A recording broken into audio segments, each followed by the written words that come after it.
4 மிளகாய் வத்தல், 10, 15 வெள்ளைப்பூடு, 3 ஸ்பூன் பொரிக்கடலை போட்டு நல்லா மையா அரைச்சி எடுத்துக்கோங்க. அதுக்கப்புறம் ஒரு கடாயில் தேவையான எண்ணெய் விட்டு அதில் கடுகு, உளுந்து, கறிவேப்பிலை, அப்புறம் வத்தல், அப்புறம் குழம்பு கடலைப்பருப்பு 1 ஸ்பூன் போட்டு நல்லா அது பொரிஞ்சதும் பொடியாக நறுக்கி வச்ச ஒரு பல்லாரி அதில் போட்டுருங்க. அதுவும் நல்லா பொன்னிறமாக வந்ததும் இப்போ நம்ம நறுக்கி வச்சிருக்க சொரக்காயை தோல் சீவி நறுக்கி வச்சுருக்கோங்க.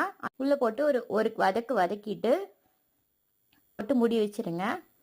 மூடி ஒரு 2 மினிட்ஸ் வச்சுட்டு இப்போ எடுத்து பார்த்தீங்கன்னா ஆல்ரெடி சொரக்காலையே தண்ணி இருக்கும். தண்ணி நல்லா விட்டதுக்கப்புறம் லைட்டாக உப்பு போட்டுக்கோங்க. இந்த விழுதை அதில் போட்டுருங்க. தூவிட்டு ஒரு தட்டு போட்டு 1 நிமிஷம் மூடி வச்சுருங்க. இந்த மாதிரி இருந்தால் போதும் நினச்சா இதே பதத்தில் கூட நீங்கள் எடுத்துடலாம்.